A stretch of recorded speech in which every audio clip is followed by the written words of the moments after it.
बाबा विश्वनाथ की जय, माँ गौरी की जय। विमला पाठक आपको भांग की महिमा बता रही है, भांग की कथा सुना रही है कि महादेव जी को भांग क्यों प्रिय है। महादेव जी को भांग क्यों प्रिय है। एक समय की बात है कि ब्रह्मा जी की सभा लगी हुई थी। उस सभा में सारे देवगण, ऋषि मुनि सब कोई पहुँचे हुए थे। उस सभा में एक प्रश्न उठा कि 3 लोग 14 भुवन में सबसे कीमती वस्तु क्या है। 3 लोग 14 भुवन में सबसे कीमती वस्तु क्या है। सब लोग अपना अपना मत देने लगा। कोई बोल रहा है हीरा, कोई बोल रहा है सोना, कोई बोल रहा है मणि। ऋषिगण बोले नहीं, ये तो सबके पास है, सबके पास कम से कम और कुछ नहीं तो सोना चांदी तो होता ही है, ये वस्तु तो सबके पास है। सबसे कीमती वस्तु क्या है। सब कोई बोलने लगे कि सबसे कीमती वस्तु क्या है। हो सकता है वो वस्तु हमारे, नारद जी तो विष्णु भगवान के भक्त हैं, वो बोले कि हो सकता है वो वस्तु हमारे विष्णु भगवान के पास हो, ब्रह्मा जी के पास हो। ऋषिगण बोले नहीं, वो वस्तु विष्णु भगवान के पास नहीं है, क्योंकि विष्णु भगवान को आधी रात को भी भक्त पुकारता है तो माँ लक्ष्मी को छोड़ के दौड़े चले जाते हैं। ब्रह्मा जी के पास भी नहीं है कि ब्रह्मा जी के पास सृष्टि रचने से समय ही नहीं है कि माँ सरस्वती के लिए समय दे।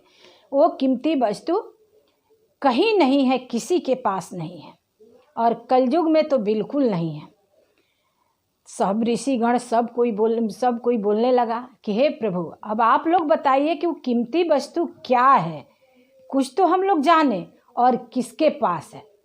ऋषिगण बोले कि वो कीमती वस्तु कैलाश पर्वत पर है और माँ गौरी और शिव जी के पास है। नारद जी तो विष्णु भगवान के पास घबरा गए कि वो विष्णु भगवान के भक्त हैं, वो घबरा गए। बोले कैसे। सारे ऋषिगण बोले कि माँ गौरी और महादेव जी का कभी झगड़ा नहीं हुआ है और अटूट प्यार है, क्योंकि कैलाश पर्वत छोड़ के भोले भंडारी माता के बिना कहीं नहीं जाते हैं। और भोलेनाथ अर्धनारेश्वर रूप है, जो कोई देवता में नहीं है। महादेव आधा अंग माँ गौरी को दे दिए हैं और माता का आधा अंग महादेव जी के पास है। अर्धनारेश्वर रूप, अटूट प्रेम है, जो देवलोक, मानव लोक, पृथ्वी लोक कहीं वो प्रेम नहीं है। ये कलयुग में तो और बिल्कुल नहीं है। वो प्रेम कहीं है देखने सुनने वाला तो शिव और पार्वती के पास है। नारद मुनि तो विष्णु भगवान के भक्त घबरा गए कि ऐसे कैसे हो सकता है, मैं झगड़ा करा दूँ तब। ऋषिगण बोले ठीक है, तब के तब सोची जाएगी। अब नारद जी अपना काम चालू कर दिए। सभा उठ गया और नारद जी प्रतिदिन कैलाश पर्वत पर जाना और महादेव जी और माँ गौरी को साथ में देखकर हाथ मलते चले आते थे। लेकिन प्रतिदिन जो काम करना मनुष्य शुरू कर दे तो एक दिन ना एक दिन तो सफलता मिल ही जाती है।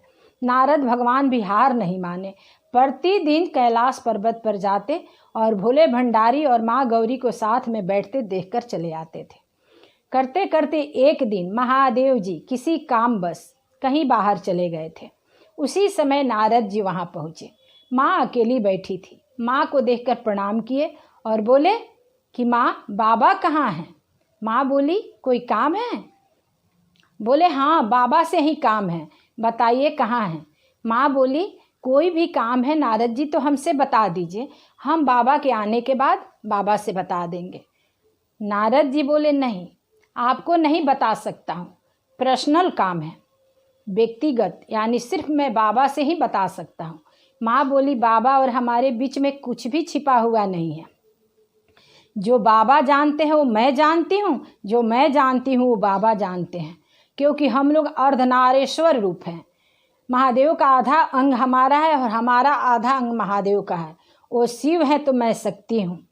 इसे हम में और उनमें कुछ भी छिपा हुआ नहीं है। आप बता दीजिए, हम बाबा के आने के बाद बता देंगे। नारद जी बोले नहीं, आप अमर कथा जानती हैं, बाबा आपसे अमर कथा बताए हैं।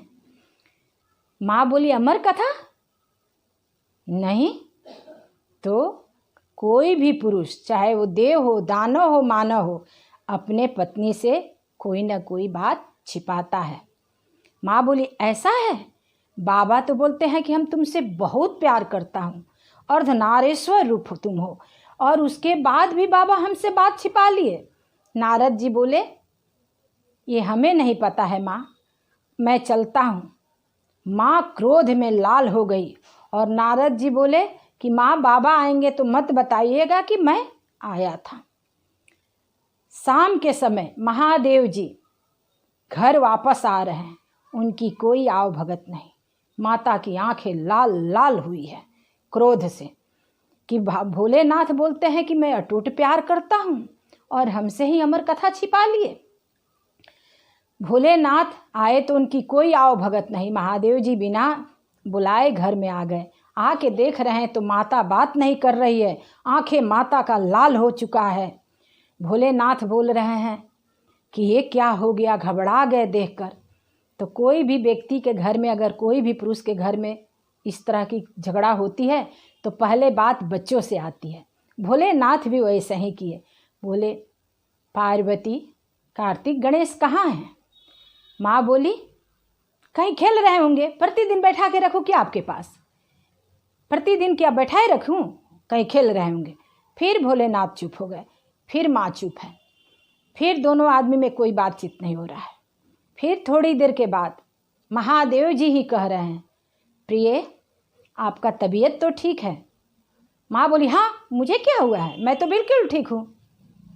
इतना कहते ही महादेव जी कह रहे हैं कि आज भांग नहीं मिला है। महाराज, वो तो आग में घी डालने की काम हो गई। एक तो माँ पहले से इतनी क्रोधी और उसमें ही माँ को कहा जा रहा है कि आज भांग नहीं मिला है। अब तो माँ का क्रोध और बढ़ गया। माँ क्या कह रही है सुनिए महाराज, आनंद से। माँ बोल रही है, मैं राजा महाराजा की पुत्री हूँ।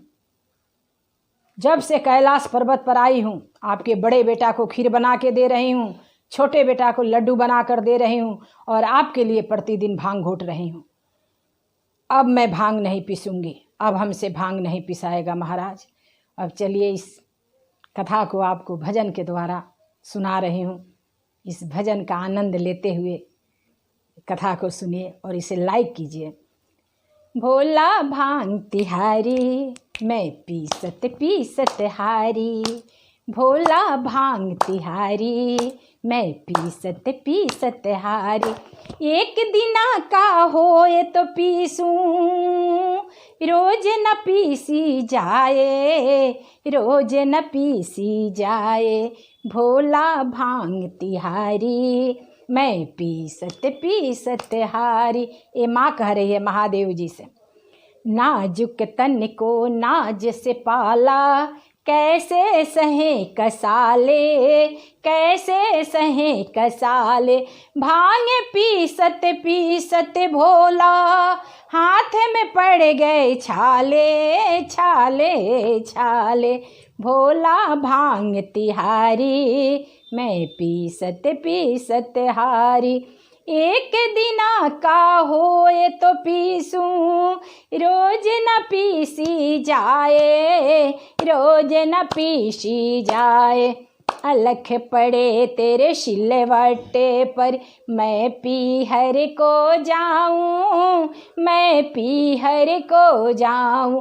भांग पीना छोड़ दे भोला, फिर मैं लौट के आऊं, फिर मैं लौट के आऊं। ये माँ गौरी कह रही है कि हे प्रभु, आपका सिलवट टूट जाए फूट जाए, मैं राजा महाराजा की बेटी हूँ, मैं भांग अब नहीं पीसूंगी।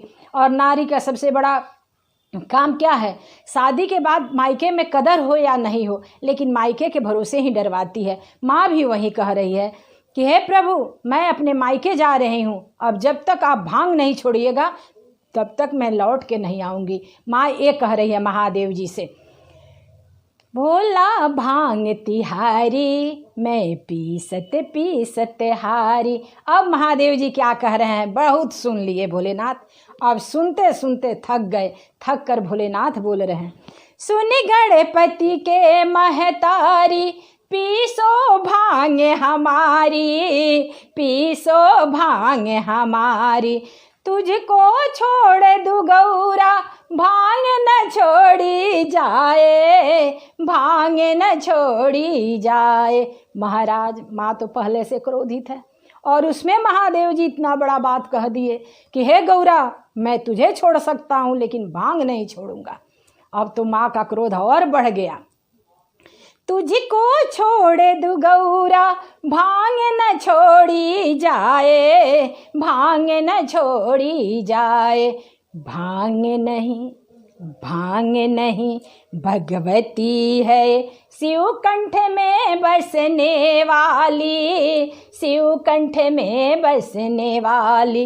इसको पी करके ऋषि मुनि ने लगा दी ध्यान हमारी, लगा दी ध्यान हमारी। पीशो भांग हमारी, पीशो भांग हमारी।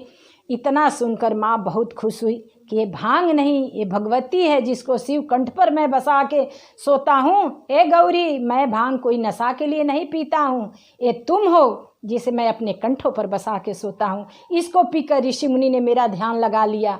हे गौरी, इसलिए मैं भांग पीसा हूँ। माँ क्या कह रही है अब सुनिए महाराज। माँ का क्रोध कहाँ गया और खुशी का ठिकाना न रहा। अंत में माँ क्या कह रही है। पार्वती बोली शंभू से, पियो भांग हमारी, पियो भांग हमारी। भरे भरे प्याला पियो महादेव, मैं हारी, मैं हारी, मैं हारी। पीसू भांग तुम्हारी, पीसू भांग तुम्हारी। शिव शंकर से बोले गवरिया, सुन लो बिनती हमारी, सुन लो बिनती हमारी। भरे भरे प्याला पियो महादेव, तुम जीते मैं हारी, तुम जीते मैं हारी।